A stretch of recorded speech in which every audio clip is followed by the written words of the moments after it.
Hello ඔගලම සාදරයෙන් අපේ channel එකට පිළිගන්නවා. දැන් අපි අද යන්නේ විශේෂ ගමනකට. ඔයගොල්ලෝ මුලින් කලින් බලපු වීඩියෝ එකත් එක්ක ඔයගොල්ලන්ට හිතා ගන්න පුළුවන් වෙන්නේ නැති අපි කොයි වගේ ගමනක්ද යන්නේ කියලා. ඔව් රොබින් හුඩ් ගැන තමයි. අද අපි ඔයගොල්ලන්ට පෙන්නන්නේ රොබින් හුඩ් හැංගිලා හිටියයි කියලා කියන රොබින් හුඩ්ගේ ග්‍රේට් ඕක් නැත්නම් විශේෂ ඕක් ගහක් ගැන ඕක් ගහක් තියෙනවා. මේක පිහිල්ලා තියෙන්නේ නොටින්හැම්ෂයර් කියන පළාතේ. එතකොට අපි රොබින් හුඩ් එක තියෙන එක බලන්න තමයි අද අපි යන්නේ. ඒකම මම ඔයගලන්ට වටේ යවට පොඩ්ඩක් පෙන්නන්නම්. මේ තියෙන්නේ විසිටර් සෙන්ටර් එක. ඒ කියන්නේ ඒකේ රොබින් හුඩ් ගැන ඉතිහාසයේ තියෙන එක දේවල් අපිට බලන්න තියෙනවා. මේ තියෙන්නේ ඒ වටේටම ලස්සනට ඉඳගෙන කාලා බීලා අපිට බලන්න පුළුවන් දේවල් ගැන බලන්න පුළුවන් ඒවා බලන්න පුළුවන්. ඒකම අපි දැන් යන්න ඕනේ අන්න අර ඈතින් පේන පාර දිගේ තියෙන අර ඕක් ගහ බලන්න තමයි. එහෙනම් යන ගමන් අපි මේ රොබින් හුඩ්ගේ කතාව ගැන පොඩ්ඩක් කතා කරමු නේද? හරි එහෙනම් අපි යමු. රොබින් හුඩ් කියලා කියන්නේ ඇත්තටම ජනප්‍රවාදයක්. 1400 ගණන් වල විතර එංගලන්තේ පාලනය කරලා තිබේ රිචඩ් කියලා රජතුමෙක්. එතකොට මේ රජතුමා තමයි අර ඔයගොල්ලෝ දන්න කුරුස යුද්ධෙට ගිහිල්ලා තියෙන්නේ ජෙරුසලමේ. එතකොට කුරුස යුද්ධෙට ගියාම එයාගේ සහෝදරයා හිටලා තියෙනවා ජෝන් කියලා. එතකොට ජෝන් තමයි රට පාලනය කරලා තියෙන්නේ. හරිම කියන්නේ කුරිරු විදියට තමයි රට පාලනය කරලා තියෙන්නේ. අන්න ඒ අතරතුර තමයි මේ රොබින් හුඩ් කියන චරිතය කරලියට එන්නේ. ඇත්තටම රොබින් හුඩ් කෙනෙක් හිටියද නැද්ද කියලා අපි දන්නේ නැහැ. බට් ජනප්‍රවාදයේ සඳහන් වෙනවා මේ මිනිස්සුන්ව බේරගන්න මේ රජතුමාගෙන් ජෝන් රජතුමාගෙන් රිචඩ් රජතුමා ආයේ එංගලන්තේ බලයට එනකන් රොබින් හුඩ් කියලා හිටිය ප්‍රාදේශීය ඒගොල්ලෝ කියන්නේ ප්‍රාදේශීය පාලකයෙක් කියලා. අපි දන්නේ ඇත්තටම කවුද කියලා. මේ අර අපි ඒ කාලේ ආසාවෙන් බලපු රොබින් හුඩ් එකේ ක්ලිප් එකක්. අපි දන්නේ රොබින් හුඩ් මේ වගේද කියලා. කොහොම හරි ප්‍රාදේශීය පාලකයෙක් කැලෑ වැදිලා ඒගොල්ලන්ගේ කට්ටියක් එක්ක රජුරවන්ට විරුද්ධව කැරලි ගහලා අන්තිමට රිචඩ් රජුරුව ආවහම එයා ආයේ එයාගේ හොඳ පැත්තට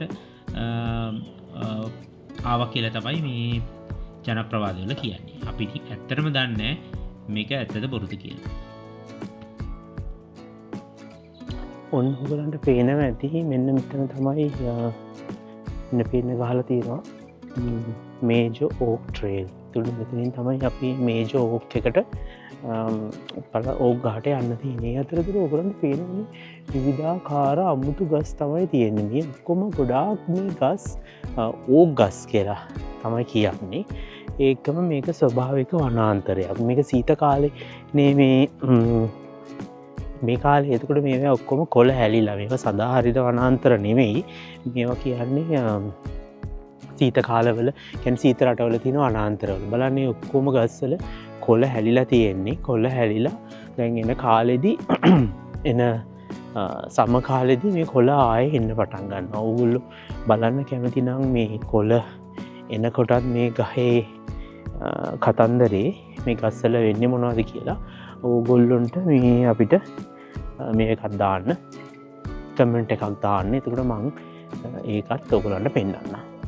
දැන් යමුකෝ අපි මේ ඕක් එක බලන්න ඉස්සරහ මිනිස්සු ගොඩාක් නැවතිලා ඉන්නවා. මං හිතන්නේ ඒ හරිය තමයි ඕක් එක තියෙන්නේ. අපි එහෙනම් බලන්න යන්කෝ. හෙලෝ. ඔන්න දැන් අපි අන්තිම වෙලාවේ ඕක් ගහ තියෙන පැත්තට ආවා. දැන් අපි ඕක් ගහට හරියම ළඟයි. ඔන්න බලන්නකෝ මම මේ කැමරාව පොඩ්ඩක් කරවන්නම්. ඕගොල්ලන්ට පේනවද අර ඈතින් තියෙන ගහ තමයි ග්‍රේට් ඕක් එක කියලා කියන්නේ. අර ඈතින් තියෙන ගහ මම ඔයාලට ලං කරලා පෙන්නන්නම්.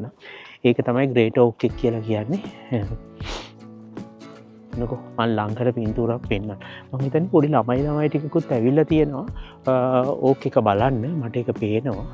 අපි මේ ඕක් එක ළඟට ගිහිල්ලා බලමු. ඒක කොයි වගේ එකක්ද. මෙන්න මේ තියෙන්නේ මෙන්න මේක තමයි මේ ග්‍රේට් ඕක් කියලා කියන්නේ. ඒක විශාල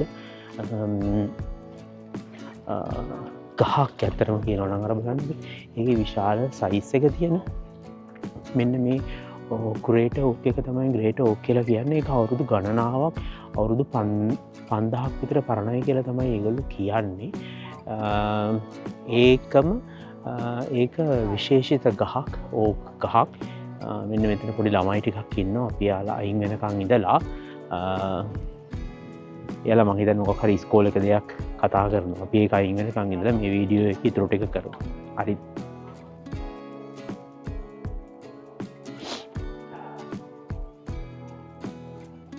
මෙන්න දැන් ඔයගලන්ට පේනවා මේ ග්‍රේට් ඕක් කියන ගහ ඒක විශාල ඕක් ගහක් මං හිතන්නේ ඔයගලන්ට පේනවද දන්නේ නැහැ දැන් ඔයගලන්ට පේනව නේද ග්‍රේට් ඕක් කියන ගහ මේක අවුරුදු ඒගොල්ලෝ කියන්නේ 2000ක් 5000ක් අතර විශාල ඕක් ගහක් කියලා තමයි මේගොල්ලෝ කියන්නේ මේගොල්ලන්ට මම හොඳට පෙන්නන්නම් මෙන්න මේ ඕක් ගහ අවුරුදු 2000ක් 5000ක් අතර තියෙනවා කියලා කියන්නේ මේක ආරක්ෂිත ගහක් අපිට යන්න බෑ මේ බලන්න මෙතනින් මේ එකක් දාලා තියෙන්නේ මේ එතනින් එහාට යන්න බෑ එතකොට මේ ගහ ගාව විස්තර තියෙන ෆොටෝස් විස්තර තියෙන කොම ගහලා තියෙනවා එතකොට අපිට කියවලා ඒක න අවබෝධයක් ලබා ගන්න පුළුවන් මම මේක පොඩ්ඩක් ඉන්න වෙලාවෙ කියෙව්වා ඒක කියන්නේ මේ ගහ අවුරුදු කීපයකට කලින් මේ අර පුස් රෝගයකට ගොදුරු වෙලා ඒගොල්ලෝ ගහ ඊට පස්සේ ආරක්ෂා කරා කියලා. ඊට පස්සේ මේ ගහේ අතු කඩන් වටෙන්න දෙන්නේ නැතුව ඕගොල්ලන්ට පේනවා මේ වටපිටාවෙන් මේවා කරලා තියෙනවා.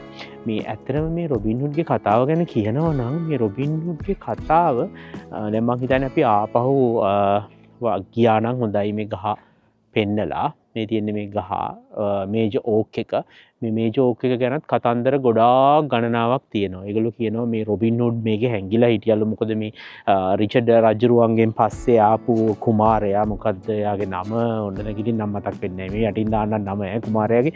එතකොට මේ කුමාරයා මේ කට්ටියව අල්ලගන්න ආවහම මේ ගහේ තියෙන බෙන එක තමයිලු මෙන්න මේ ආයෙත් පෙන්නන්න ඕගොල්ලන්ට ඒ ගහ මේ ලොකු ගහේ තියෙන බෙන එක තමයිලු මේ රොබින් හුඩ්ගේ සෙට් එක හැංගිලා හිටියේ කියලා ජනප්‍රවාදවල සඳහන් වෙනවා. මේවා ලිඛිත සාක්ෂි කොහෙවත් නැහැ. මම ඇත්තටම පොඩ්ඩක් හොයලා බැලුවා මේවට මේ ලිඛිත සාක්ෂි තියෙනවද කියලා. ලිඛිත සාක්ෂි කොහෙවත් නැහැ. මේක අර ජනප්‍රවාදයෙන් එන ලංකාවේ කතා වගේ ජනප්‍රවාදයෙන් එන කතා ටිකක් තමයි තියෙන්නේ. දැන් ඔන්න අපි ආපහු මේ ෂර්වුඩ් ෆොරෙස්ට් එකේ එළියට ගිහිල්ලා අපි යමු විසිටර් සෙන්ටර් එකට. විසිටර් සෙන්ටර් එකට ගිහිල්ලා අපි බලමු විසිටර් සෙන්ටර් එකේ මොන වගේ දේවල්ද තියෙන්නේ කියලා. මේ විසිටර් සෙන්ටර් එකේ පොඩි පොඩි ඔය දේවල් ගන්න පුළුවන් සමහර සුවනියර්ස් අර ඒ වගේ මතක සටහන් ලබා ගන්න පුළුවන් දේවල් ඒ වගේ දේවල් මේ විසිටර් සෙන්ටර් එකේ තියෙනවා. අද බලමු අපි වෙලාවක් තිබුණොත් එඩ්වින් ස්ටෝවේ කියන ගමටත් යමු. ඒ ගම හරිම ලස්සනයි කියලා කියනවා. ඒක තමයි මේ අපේ මේ කවුද රොබින් හුඩ් හිටියයි කියලා කියන්නේ. හරි එහෙනම් එඩ්වින් ස්ටෝවේ ගමයි විසිටර් සෙන්ටර් එකට පැත්තට යමු. හරි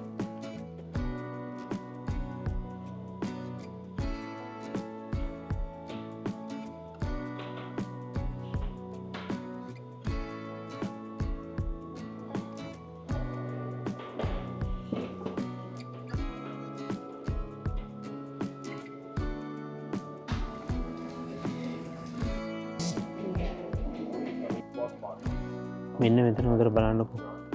ඔන්න දැන් අපිට පේනවා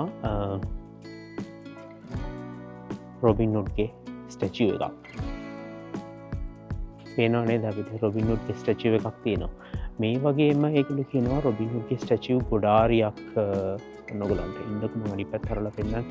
මේ වගේ රොබින් හුඩ්ගේ ස්ටැචුව ගොඩාරියක් ඒගොල්ලෝ හදලා තියෙනවා කියලා කොහෙද දන්නවද? එඩ්වින් ස්ටෝවේ විලේජ් එකේ. අපිට හදනම් එඩ්වින් ස්ටෝවේ විලේජ් එකේ යන්න වෙලාවක් තියෙන්නේ දන්නේ නැහැ. මොකද අඳුරුයි පොඩ්ඩක්. මට පුළුවන් වුණොත් ඕගොල්ලන්ට මම පෙන්නන්නම් එඩ්වින් ස්ටෝවේ විලේජ් එකේ කොහෙද තියෙන්නේ කියලා. ඒකම මේ බලන්නකො මේ තියෙන බිල්ඩින්ග්ස් ටික මේවා ඔක්කොම තියෙන්නේ පොඩි කෑම කඩ එක බඩු ගන්න දේවල් එක පොඩි දේවල්. පොඩි කඩ අර මේක ටුවරිස් තැනක් හින්දා ඒ පොඩි කඩ ටිකක් දාලා තියෙනවා මේ එක බඩු ටිකක් විකුණන්න. ඒකට ඒවත් ඉතින් විසිට් කරන්න හොඳ තැන්. ගිය සැරේ මේ මම මේකට ආවේ අපේ නෙතුකිත් එක්ක. අද නම් මේ සෝලෝ ට්‍රැවල් එකක් තියෙන්නේ නෙතුකි නැහැ. ඒ නිසා අපි වැඩි ඇවිදින්න කරන්න ගියේ නැහැ මේක ඇතුළට. දැන් මම යනවා මේකේ මොන හරි ටිකක් කාලා මේ තියෙන්නේ ආර්ට් ඇන්ඩ් ක්‍රාෆ්ට් සෙන්ටර් කියලා එකක් තියෙනවා. මම බලනවා මේකේ මොන හරි ටිකක් කාලා අපි මේ කතා කරමු මොනවද වෙන්නේ කියලා. මේක ඇතුලේ තමයි අපි මේ කන්න.